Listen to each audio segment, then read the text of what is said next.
महाविकास आघाडीतले नेते आणि मंत्र्यांच्या कृत्यामुळे राज्यातील जनतेची झोप उडाली असा दावा भाजपचे प्रदेशाध्यक्ष चंद्रकांत पाटील यांनी केला. त्यांनी राष्ट्रवादी काँग्रेसचे नेते एकनाथ खडसे यांना त्यांनी काही पथ्य पाळावीत असा सल्लाही दिला. ज्या अल्पसंख्याकांच्या बाबतीमध्ये जरासुद्धा ॲडजस्टमेंट बाळासाहेब स्वीकारत नव्हते, ती शिवसेना आता काश्मीर फाईलला विरोध करायला लागली. तर त्यात MIMशी त्यांनी जवळीक निर्माण केली. तर काल त्यांनी आम्ही MIMशी जवळीक करणार नाही असं म्हटलं आहे, पण त्यांचं म्हणणं हे कायम टिकत नसतं. पदरात जास्त पाडून घ्यायचं असेल तर आधी नाही म्हणायचं आणि मग बरं बाबा करूया असं म्हणायचं, अशी त्यांची पद्धत आहे.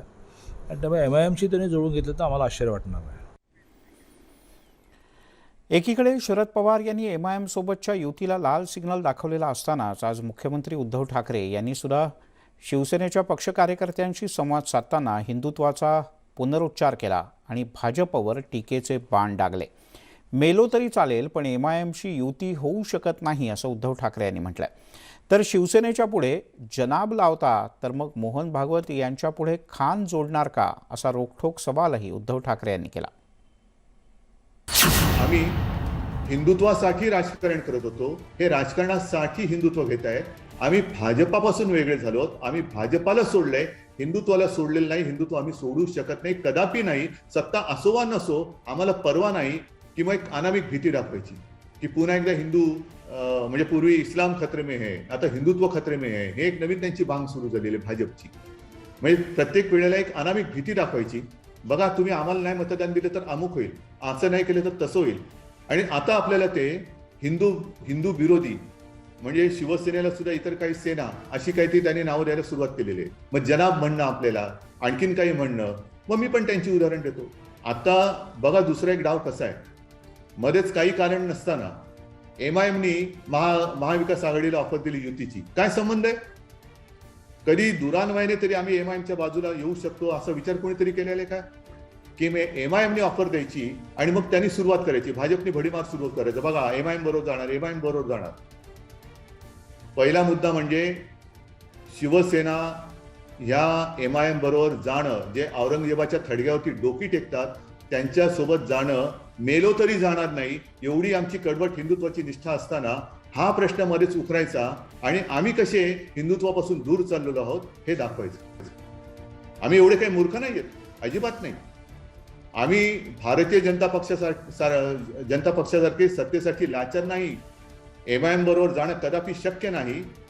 अफजल गुरुला फाशी देऊ नका म्हणणाऱ्या मेहबूबा मुफ्ती बरोबर ह्यांनी जी काय मांडीला जी काय सत्तेसाठी मांडीघाशी केली होती तेवढा निर्लज्जपणा शिवसेनेत कदापि येणं शक्य नाही. मी तो येऊ देणार नाही. मग मला किंवा आणखीन कोणाला तुम्ही जनाब म्हणणार असाल तर भाजपवाल्याने विचार, ही वक्तव्य तुमच्या RSSच्या प्रमुखांनी केलेली आहेत, त्यांना तुम्ही काय म्हणणार? काय मोहन भागवत यांच्या पुढे काय खान बिन काय जोडणार आहात? काय जनाब म्हणून जोडणार आहात? भागवतांनी लिहिलेलं आहे की सावरकर मुस्लिमांचे शत्रू नव्हते, त्यांनी उर्दूत गझल लिहिलेल्या आहेत. मोहन भागवत हे माझ्याकडे मी लिहून कापून ठेवले. काही दिवसांपूर्वीची बातमी आहे की संघ आता मुस्लिम बहुल वस्त्यांमध्ये सुरू करणार शाखा, RSSचा मोठा निर्णय. मग हे कोण आहे?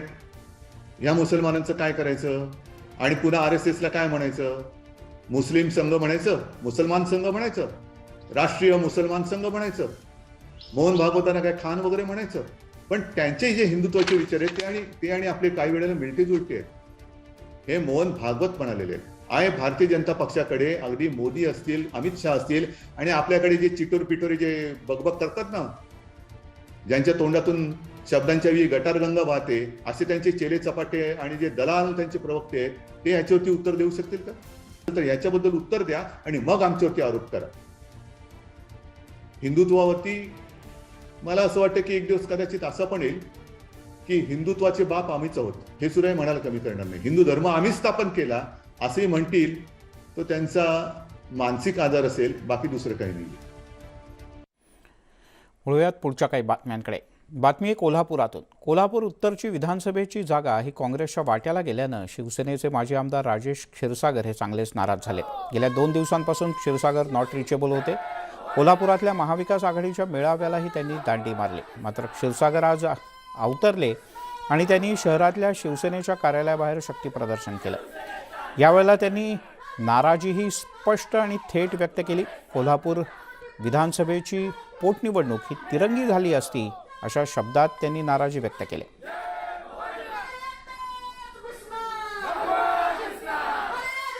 आपल्यासोबत राजेश क्षीरसागर आहेत. दादा, काय सांगाल? खरं तर तुम्ही 2 दिवसापासून नॉट रजिबल होता, अनेकांची धाकधूक वाढली होती, मोठ्या प्रमाणात इथे समर्थक आज घरासमोर जमा झाले. काय नेमकी भूमिका होती? आमच्यासाठी मातोश्रीचा आदेश अंतिम असतो, हीच भूमिका. तरी पण महाविकास आघाडीच्या वाट्याला हा मतदारसंघ गेला, त्यापैकी काँग्रेसला हा मतदारसंघ गेला. खरं तर तुम्ही या मतदारसंघाचं 2 वेळा प्रतिनिधित्व केलं होतं, तुमचा प्रबळ दावा होता, मैत्रीपूर्ण लढतीचा प्रस्ताव तुम्ही ठेवला होता. नाही, हे सगळं सत्य असलं तरी एक गोष्ट आपण लक्षात घेतली पाहिजे की गेल्या 2019च्या निवडणुकीमध्ये शिवसेनेनं 123 जागे आपले उमेदवार लढले होते. त्यापैकी 70 ठिकाणी शिवसेनेच्या उमेदवारांचा पराभव झाला, त्यातला मी एक होतो. आणि 70 पैकी मी एकमेव असा आहे की पक्षप्रमुख सन्माननीय उद्धवजी ठाकरे साहेबांनी मला त्या ठिकाणी कॅबिनेट मंत्री दर्जा असलेलं राज्य नियोजन मंडळाचं पद दिलं. आणि मग अशा वेळेला एवढा मोठा विश्वास माझ्यावर आहे तर मी नाराज व्हायचं काही कारण नाही. खरं म्हणजे कोल्हापूर शहर हा शिवसेनेचा बालेकिल्ला आजपर्यंत अनेकदा सिद्ध झालेला आहे. गेल्या निवडणुकीत माझा कपटीपणानं पराभव झाला, काँग्रेस, राष्ट्रवादी, भाजप सगळ्यांनी मिळून या ठिकाणी पराभव केला, हे ठीक आहे. पण गेल्या 2 वर्षामध्ये मी जे केलेलं काम होतं त्यामुळे कार्यकर्त्यांना असं वाटत होतं की आज परत एकदा शिवसेनेची ताकद या मतदारसंघात निर्माण झालेली असून या ठिकाणी शिवसेनेला हा मतदारसंघ मिळाला पाहिजे, ही कार्यकर्त्यांची भूमिका होती, भावना होती.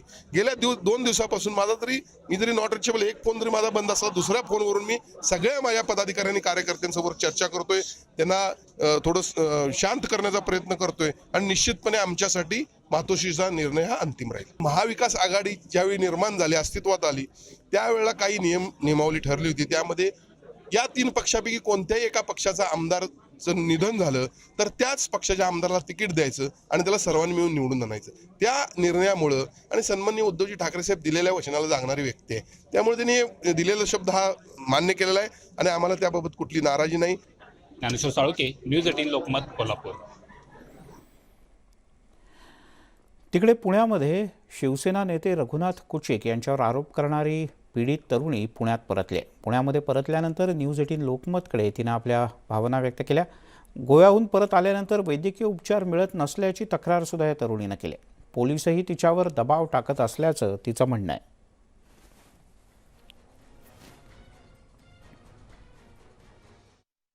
मला सांग, तू गोव्यात कशी गेलीस? माझे काही कपडे राहिले होते डेक्कनला, मी जिथं राहत होते ते कपडे कलेक्ट केले आणि त्याच्यानंतर मी घरी जायला परत माघारी चालले होते. तर घरी जात असताना मी ऑटो पकडली आणि हडपसरला जाऊन मग मी परत तिथून PMT बसने जाणार होते. तर ऑटोमध्ये बसले, कॅन्टोन्मेंट झोनच्यापर्यंत मला आठवत आहे. त्याच्या पुढे नंतर मला गरगरायला लागलं आणि मी बेशुद्ध झालो. कुणी काही बेशुद्धीचं औषध दिलं होतं? काहीच नाही, म्हणजे असं काहीच नाही असं आठवत, कारण की नाही, कुणीतरी औषध दिल्याशिवाय तू कसं काय बेशुद्ध होऊस? तू आठवतं, चेहरा तर आठवत असेल. ॲक्च्युली म्हणजे तिथं ऑटोमध्ये मी बसलेले, तर मला एक 15-20 मिनिटापर्यंत चांगलं मला हे होत होतं. ऑटोमध्ये बसण्याआधी तू काही घेतलं होतं कोणाकडनं? चहा, बिस्किट काही? नाही, मी काही नव्हतं कसं घेतलं. काय चक्कर आली? मला ते उदबत्ती, त्याच्यामध्ये काहीतरी म्हणजे उदबत्तीचा वास वगैरे येत होता त्या गाडीमध्ये, ऑटोमध्ये. तर त्याच्यावर बरं, मला एक सांग, तू जे फेसबुक पोस्ट केले होते दरम्यानच्या काळात, मला जगायची इच्छा नाही, किंवा तू काही स्क्रीनशॉट कुचिकांचे हे केले होते, जा तिकडं मर, हे तूच केलेत की दुसरं कोणी केले होते? ॲक्च्युली त्या दिवशी मी जेव्हा बेशुद्ध झाले आणि जेव्हा मला जाग आली त्यावेळेला मी कुठंतरी एका कारमध्ये होते आणि घाट सेक्शनमध्ये होते. तर तेव्हा मला जेव्हा त्यांनी गाडीच्या बाहेर काढलं, म्हणजे तेव्हा तिथे 3 पोलीस होते आणि 2 एक अशी कॅज्युअल ड्रेसमधले लोक होते आणि मागून एक गाडी आली, त्याच्यातून 3-4 माणसं उतरली. तर त्या 3 पोलिसांनी माझ्याकडून 5-6 डॉक्युमेंटवरती सह्या करून घेतल्या आणि माझे मोबाईल फोन, माझी बॅग, त्याच्यात माझे काही कशावर करून घेतलं? तू वाचलं ते? मला ते म्हणले ह्याच्यावर सह्या करणार तर खाली फेकून देऊ, तुला इथून ढकलून देऊ, असं म्हटलं. काय होतं त्याच्यावर लिहिलेलं? माहित नाही, म्हणजे मला एवढी शुद्ध पण नव्हती, तरी पण त्यांनी माझ्याकडून ते सह्या करून घेतल्या आणि मला ते वाचूनही देत नव्हते. पुण्यात कधी आली? तुला कोणी आणलं? त्याच्यानंतर जेव्हा पोलिसांनी म्हणजे मला कोळवा काहीतरी कुठेतरी त्या लोकांनी म्हणजे रस्त्यावर सोडून दिलेलं 3-4 दिवसापूर्वी. तर तिथून मग तिथल्या लोकांनी मग मला पोलिसांच्या गोव्यातल्या पोलिसांच्याकडं हवाली केलं. आणि आता मंडळी एक वेगळी बातमी. आपण आपल्या आयुष्यात मनासारखी एखादी गोष्ट झाली नाही की खूप त्रागा करतो, वैतागतो. मात्र जी माणसं 100% अपंग आहेत त्यांना त्यांच्या जगण्याची साधी साधी उद्दिष्ट कशी काय साध्य करता येत असतील? कशी जगत असतील ही माणसं? त्यांच्या आयुष्यात स्वप्न तरी काय असतील? त्यांना आयुष्याकडून नेमकं काय हवं असेल? पाहूयात जळगावमधल्या गायकवाड कुटुंबाची कहाणी. जळगाव जिल्ह्यातल्या चाळीसगाव तालुक्यातील पोतालण, गोकुळ आणि कंदबाबाई गायकवाड हे दाम्पत्य. नियतीनं जणू त्यांची कठोर परीक्षा घेतलीये असं म्हणावं लागेल. एकीकडे 18-20 दारिद्र्य आणि त्यातच पोटी जन्माला आलेली मोनाली, विरू, पंकज ही पूर्णपणे दिव्यांग असलेली 3 मुलं. स्वतःचं घर नाही, ना जमीन, ना कोणाचा आधार. अशा प्रतिकूल परिस्थितीत स्वतःचं जीवन जगण्यासाठी आणि दिव्यांग मुलासह पोटाची खळगी भरण्यासाठी हे कुटुंब तारेवरची कसरत करतंय. हे तिन्ही अपंग आहेत, मग त्यांचा वडील मोलमजुरी करतो, त्यांना पोचतं. मी त्यांच्यामध्ये दिवसभर आवरत राहते. त्यांना असं सोडून मला कामाला जायचं होत नाही. असं सोडून कसंही कामाला जाईन मी. दिवसभर त्यांचं आवरत राहते. आम्हाला शासकीय योजना अजून काही मिळाली नाही आमच्यापर्यंत. एकाच घरात 3 दिव्यांग अपत्य, 5वीला पुजलेली गरिबी आणि त्यात मातेलाही एका डोळ्यानं कमी दिसणं. ही भीषण आणि भयावह परिस्थिती कुणा शत्रूच्याही वाट्याला येऊ नये. आर्थिक परिस्थिती बेताच्या असलेल्या या गायकवाड कुटुंबाला अनेकांनी मदतीचं आश्वासन दिलं, मात्र ती हवेतच विरली. शासकीय योजनांचा लाभही न मिळालेलं हे दाम्पत्य हवालदिल झालंय. कुठली मदत नाही शासनाची. शासनाने कोणतीही मदत दिलेली नाही शासनाने. फक्त त्या साहेबांनी बकऱ्या घेऊन दिलेल्या आहे. शासनाची काही मदत नाही. पातोडा ग्रामपंचायतीनं या दाम्पत्याला एक झोपडी बांधून दिली, मात्र त्यात ना शौचालय ना काही मूलभूत सुविधा. एका अधिकाऱ्यानं या कुटुंबाचा उदरनिर्वाह चालावा यासाठी 10 शेळ्या दिल्या. या शेळ्यांना चारून त्यातून मिळालेल्या 3-3.5 हजारात या कुटुंबाचा कसाबसा उदरनिर्वाह चालतो. मात्र अनेकदा पोटाची भूक भागवण्यासाठी कंदबाबाई गावातील शिळ्या भाकऱ्या जमा करून भूक भागवतात. त्यांना सरकारने संडास वगैरे नाही दिलं. त्यांना घरकुल नाही भेटला अजून. त्यांना घरकुल भेटायला पाहिजे. त्यांना पगारीची वाढ व्हायला पाहिजे. आम्हाला पण दोघांना पगार भेटायला पाहिजे. हातावर कोलून पोषण करायचं त्यांचं आम्ही. 3 दिव्यांग मुलांसह जगण्यासाठी तारेवरची कसरत करत असलेल्या या गायकवाड कुटुंबाला शासनाच्या विविध योजनांच्या लाभासह दानशूर व्यक्तींकडून मदतीची गरज आहे. ही मदत मिळाल्यास या दाम्पत्याला जीवनातील अडचणी आणि दुःखावर काही प्रमाणात फुंकर मारता येईल.